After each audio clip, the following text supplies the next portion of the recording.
In this first section, we're going to be discussing the fundamentals of aquaponics, and we're going to talk about kind of the broad applications of aquaponic systems and how aquaponics and other soilless growing techniques like hydroponic systems can be used to help the agricultural industry address some of the challenges that it's facing today. We're going to talk about increases in global populations over time. We're going to talk about the decrease in the amount of arable land that's available for us to grow crops on, and we're going to talk about how soilless growing techniques like aquaponics and hydroponics can help us grow more crops on less land, grow more crops with less water, and how we can kind of increase the overall sustainability of the ag sector by appropriately implementing soilless growing systems and soilless growing technologies. We're going to look at the two sides of the aquaponics coin. We're going to look at different types of aquaculture techniques that are used around the world. We're going to talk about pond culture and tank culture and cage culture. We're going to talk about some of the pros and cons of different types of aquaculture rearing techniques.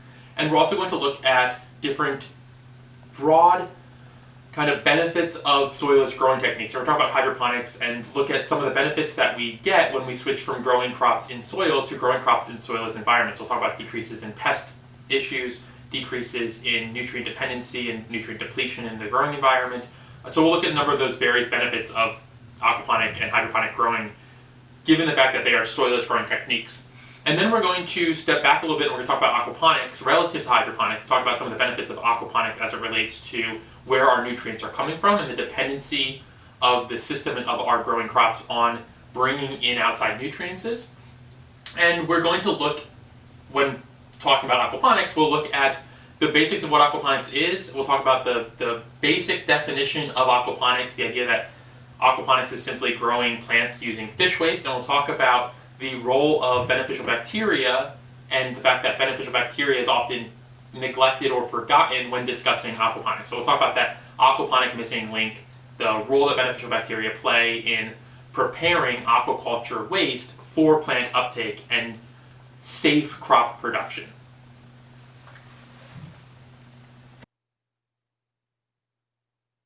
To really appreciate why the aquaponics industry has boomed over the past couple of decades, we need to look at things like population dynamics, and we need to understand some of the pressures that conventional agriculture is facing in trying to feed a growing global population. Here in this graph, we see the change in global population over time. In 1960, the global population was about 1.5 billion people. This increased to 2 billion in 1970. In 1990, we see that this increased all the way up to 4 billion people, and it's continued to rise. Here in 2020, we're seeing just over 7.5 billion people in the global population. What's important to note here is that the size of the Earth hasn't gotten bigger, so we're cramming more and more people into the same box. Additionally, we can look at things like the amount of arable land per person. So this is the amount of land that's allocated to agricultural food production per person globally. So in 1960, when the population was only about 1.5 billion people, we saw that there was about 0.35, 0.37 hectares of arable land per person. The amount of arable land per person significantly drops as we look at increasing the population. Additionally, over recent decades, we've seen the transition of agricultural arable land into non-agricultural land. This happens when we convert farmland into things like road infrastructure, city structures, housing, all things that may be necessary to address other concerns of the global population, but ultimately decrease the amount of food that we're able to produce to feed people. Because of the increase in global populations and the decrease in arable land per person, it's important for us to find ways to make the arable land that is available to us more productive, and also, through things like controlled environment agriculture, unlock land that wouldn't typically be seen as arable land or agricultural land, and use it for food production. Things come to mind like converting unused real estate or old warehousing space for food production. We're seeing this a lot in cities and just outside of cities, particularly New York, Baltimore, the East Coast of the United States. We see a lot of old industrial cities and old industrial buildings like warehouses being converted into clean room spaces for food production. These spaces require things like hydroponic growing systems, aquaponic growing systems, artificial lighting, different facets of controlled environment agriculture that we're going to discuss throughout the following presentations. In addition to finding ways to make land more productive and produce more crops in a given footprint, we need to find ways to utilize other resources more efficiently as well, such as fertilizer and water.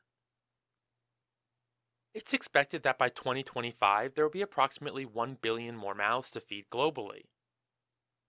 It's estimated that this increase in global population will require an additional 1 trillion gallons of water for agricultural purposes. Again, this means that we need to not just find ways to make land more productive and produce more food in a given footprint, but we also need to find ways to produce food with less water. And this is where we turn to things like hydroponic growing, recirculating aquaculture systems, and recirculating aquaponic systems.